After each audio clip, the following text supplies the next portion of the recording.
Hi, my name's Ashmore, and I'm back after quite a long hiatus from YouTube, or at least from publishing Pokemon videos from YouTube. It's hard. It's hard to make the art assets. It's hard to find the time to actually record stuff, but I do enjoy doing it, and I kind of want to share with you guys, my love of the game, and how I play it, what my philosophy is. Um, Most of this year, since I stopped streaming, or since I stopped doing videos for my for the last league that I was in, the ABA, I have been teaching a class. So hopefully, I've learned a little bit more about communicating with people and making interesting content. So yeah, hopefully I can do a better job at that. Also, I've moved up in league, so I've kind of moved past the ABA, and I've joined a new league called the UPL. And unfortunately, I don't even actually know what UPL stands for, so I should probably do that at some point, figure that out. But yeah, so we're gonna be back. We're gonna play some more leagues. During the downtime, I did play another season with the ABA.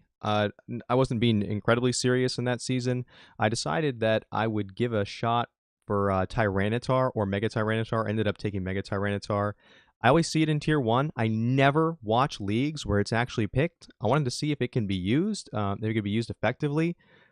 I was able to get in some work with it, but ultimately it's way too easy to prep for. And if you have a couple Pokemon that know the move Low Kick, that's the game ended for it. Anyway, this league that I have just joined goes at least 10 weeks in the normal season, so expect at least 10 videos after this one of battles. Also, after having watched some other content creators, I have kind of decided that it's better to, how should I put this? Combine the draft analysis videos, so I guess the team builder videos, with the actual battle videos. So I'll be doing just one video each week rather than two. I think just including that a little tidbit on how I built the team at the beginning is probably going to be more interesting and more fun for you guys to watch. Yeah. So at least 10 games if I make the playoffs, which I hope to. Uh, then obviously there'll be two or three more. All right. So let's talk about teams. Most of the teams that I have built so far in draft leagues have fallen under two categories: weather and hyper offense. I have yet to play a stall team, although I don't like stall, so I probably will never play it. And I have never tried an actual balance team. Usually I'm lacking something like a hazard or some sort of setup mon or something like that, or at least like a heavy, bulky offensive or a bulky defensive line. So I decided this time around I would go with a balanced team. And kind of the theme that I wanted to keep when going through this draft was to pick Mons that can be run in at least two and preferably more different ways. And you'll see kind of what I mean when I get into that, what we actually picked. So I ended up being eighth pick in the draft out of 16 people, soundly in the middle of the pick order. If you've never drafted before, the middle is probably the worst place that you can possibly be during a Pokemon draft league. Uh, the closer you are to the ends, the more often you can pick Mons that are synergistic with each other. Uh, and you basically pick them closer together, so you're more guaranteed to get kind of what you're looking for. If you're in the middle, you have to wait that entire 15 before you get to pick ever again. So yeah, this was also the first time I've done a draft league with this many people, and so Mons pretty much just got snapped up really, really fast.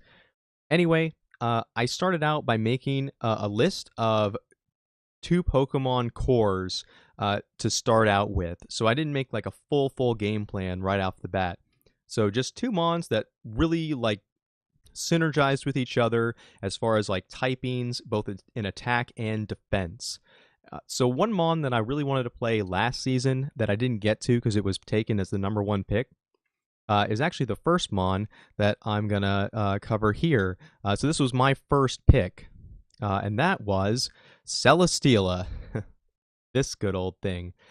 So why Celesteela? Celesteela can be run in a multitude of ways. It can be run as a bulky tank. It can be run as a setup sweeper with automatize. Wow, hard to say this late in the day. Anyway, It can be run either physical or special, and it has a very diverse move pool of grass, fire, steel, and flying moves. A fun fact that you might not know, uh, Celesteela is actually built off of a bamboo rocket. And so the reason it has fire attacks is because it has thrusters, and the reason it has grass attacks is because it's based off of bamboo. So just if you didn't know that, now you do. Anyway, I thought that having the beast boost on this would be really effective. With the Z crystal, Celesteela can actually just OHKO, straight up kill a lot of the things that would normally check it. And obviously, this league has Z captains. They have points, so you have 100 points. So you can have a tier 1 and a tier 5 be your Z captains, or like a tier 2 and a tier 4, and so on. Anyway, so Celesteela was my very, very first pick. Now, obviously, my second pick was going to be something that synergized well with Celesteela. Also, I'm kind of looking at Pokemon type cores at this point. Now, a quick thing to note about Pokemon type cores. A lot of people in draft leagues talk about the cores. Fairy Dragon Steel, Grasswater Fire. These are cores that have really synergistic offense and defense capabilities when you combine them together. However, it is not required that you have those in a draft league. You can get by without a fire type. You can get by without a grass type, given that you have enough other synergies going on, given that you have something that can cover those types, what they could do.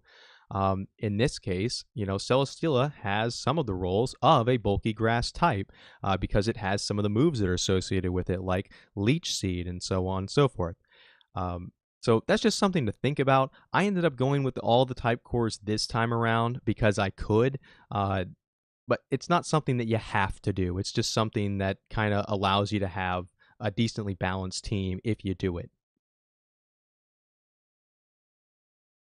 The Pokemon I really was most interested in pairing with Celesteela was Goodra. So Goodra was my number 2 pick. Now, why would you pick it number 2, you ask? Obviously, that's something that most people aren't going to be taking off the table right away. But I wanted to make sure that I actually got them on. With base 150 special defense, this thing is a beast. It also resists both of the types that Celesteela is weak to, that being fire and electric. And if those attacks are coming in on the special side, forget it. They're not getting through this guy. You put an assault vest on this dude, it's basically immune to special attacks. Also, its move pool is insane. Both of its attacking stats are roughly on par, so you can run it physical or special. It's equally capable of running any of the choice items, because with base 80 speed, there is a potential that you can scarp it and get the jump on somebody. 80 is not the worst speed. It's not really great, but it's not the worst. It also potentially gives you a grass immunity, and if the grass immunity doesn't look like it's going to be useful, or if your opponent's running rain, you could run hydration, or you could just simply run gooey and potentially slow down and cripple a threat, or allow yourself to switch in on it or kill something that normally would have outsped you. So now we have Celesteela, we have Goodra.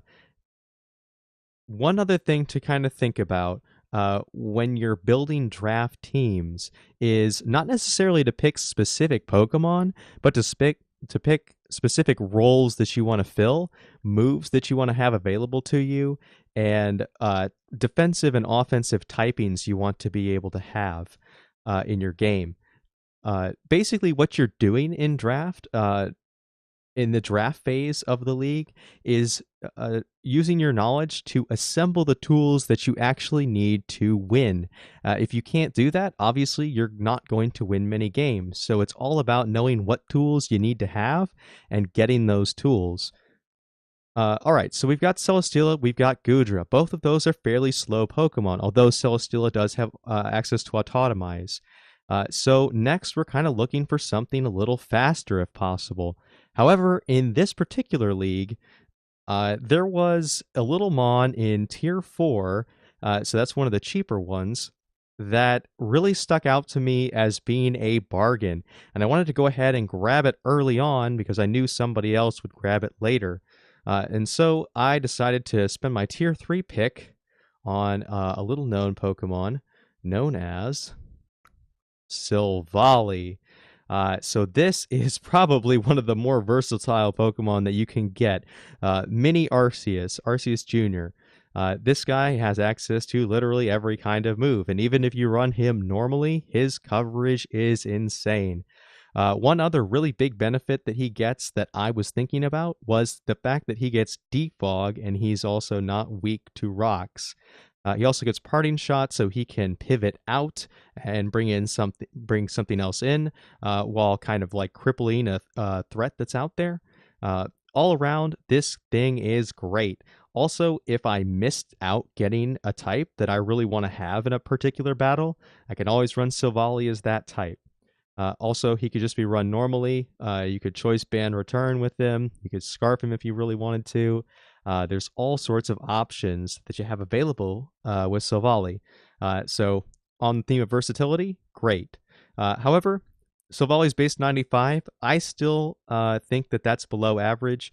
Usually, when I'm thinking about whether a mon is fast or whether it's slow or mediocre, I use base 100 is kind of the benchmark, and then I use base 115 as saying, hey, that thing is really, really fast. All right, so now I've got 2 slow mons and an average speed mon. Now I need something fast, something really fast. And so my idea at this point, because a lot of fast mons had already been taken, was to pick Greninja. So that was my the next mon that was high on my list to grab. This guy gets me entry hazards. It also can go physical and special. It gets me access to priority in the form of both Water Shuriken and I believe Shadow Sneak. And overall, it also gives me a Dark type and a Water type. So I really, really wanted this one. What else? Also Taunt. So Greninja is very versatile mon, very strong mon, and I felt at this point in the draft that I was definitely going to lose it if I didn't pick it. Now, I was sniped 2 times in this draft, and this next pick was one of those ones that I was sniped on. I was really between on pick 4, picking Greninja and picking Arcanine as my fire type. Arcanine also gets extreme speed, but it does have a mediocre speed tier, and it does not have access to a lot of the other things that I wanted at this point in the draft. So I prioritized Greninja over the Arcanine, and unfortunately, literally 2 picks after I made the Greninja, Arcanine was snapped up. My other one that I had considered was Incineroar, which was also snapped up. And so at this point, I figured since the mass fire type bonanza had already happened, that I would kind of just forget about fire types and I would go for a mega evolution next. At this point in the draft, 10 people had picked their mega, so there were still 5 people other than me that still needed to pick it. And at this point, I had kind of settled in on something that I really wanted. Now, I kind of considered Mega Aerodactyl and Mega Manectric as being very fast and useful types to use. But ultimately, what I wanted to go with was Mega Diancie. And there's 2 reasons for this. First of all, it got me my fairy type, and it's also a strong offensive rock type, which is something that you don't see very often. It also gets access to very accurate stab rock moves, which is another thing you don't see often in rock types. Also, base 110 speed, so now I have 2 pretty fast dudes. 160 offenses on both physical and special sides. Its move pool is lackluster, to be honest, especially when you're talking physical moves. It could basically use Return and Diamond Storm. However, Diamond Storm is a very, very powerful move. It can also boost with Calm Mind. You can also, in this league, you don't have to Mega Evolve the turn that it comes out. So if I want to play it in a more defensive support role with like Stealth Rocks or Dual Screens, something like that, obviously I can't use the Light Clay, but I could run it that way. Or I could sit there and I could boost with Calm Mind while I have base 150 defenses behind me, and then I can Mega Evolve into Mega Diancie and just sweep through a team that way. Obviously, this thing is kind of weak to things like, steel moves, bullet punch specifically, but I've already got a water type that resists it, and I've already got Celesteela that kind of resists that, so I'm not too concerned as far as the steel type moves go. At this point, I had completed my fairy, dragon, and steel core. I had, a good, well, something I'm not necessarily going to run rocks on every week, but something I could run it on, and a whole bunch of different options. But at this point, I kind of lacked on some utility moves that I really needed. Especially knock off. If you ever try to do a draft without the move knock off, that's silly. You have to have something with knockoff. There's too many things running around with Eviolites and other items that are just ridiculous that you need to get rid of. Um, Knockoff is an invaluable move. So the next thing I'm looking at has got to have that. That's what I'm pretty sure of at this point. Also, at this point in the draft, fire types started to go again. So I kind of had my eyes set on one in particular at this point, and that was Alolan Marowak. Now, this is something I had not used before, pretty much ever. I'd always look at it and be like, oh, well, it's weak to this and it's weak to that, and if you take its item, it's pretty much useless.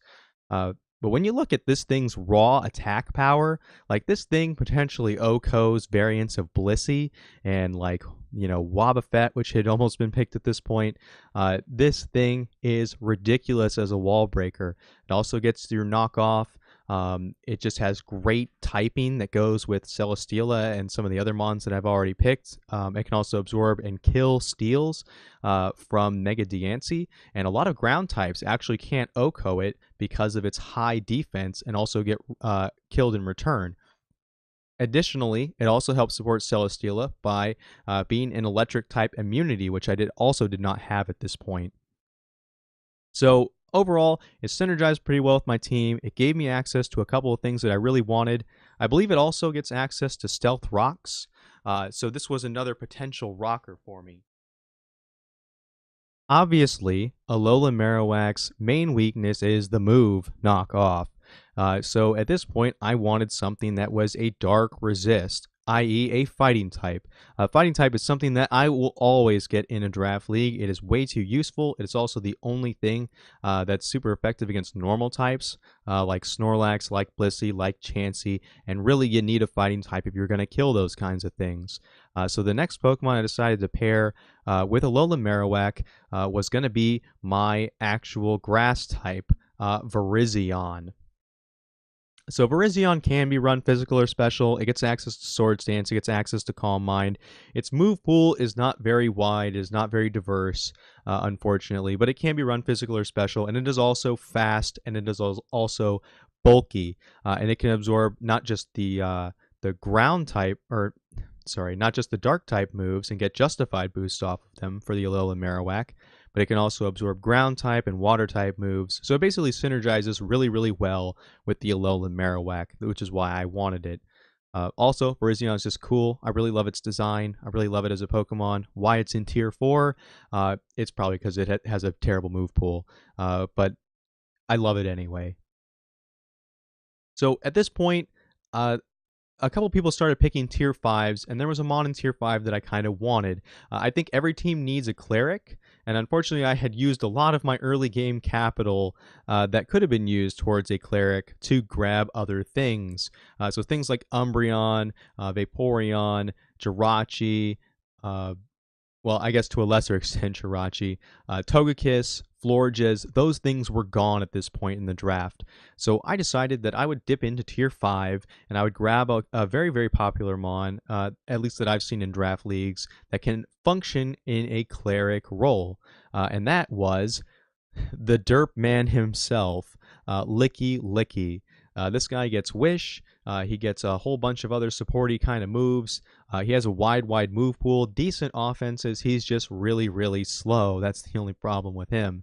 However, I should mention at this point, now that I have Diancie, Licky Licky, and Marowak, Alolan Marowak, which are all very, very slow, Diancie actually gets the move Trick Room. And so there is a potential that if I wanted to try to totally psych somebody out, I could go for a Trick Room setup to end a game. This is just potentially. Of course I'm going to do it at some point, but you'll never know if it's going to be against you. Anyway, Licky Licky was also going to be my secondary Z-Mon.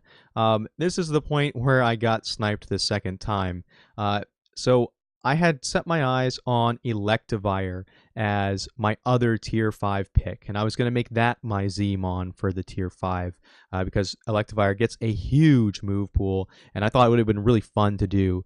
Unfortunately, yeah, I got picked, and so did all the other electric types in tier 5, so I ended up not going for any of those. At this point, I still did have a top tier pick left.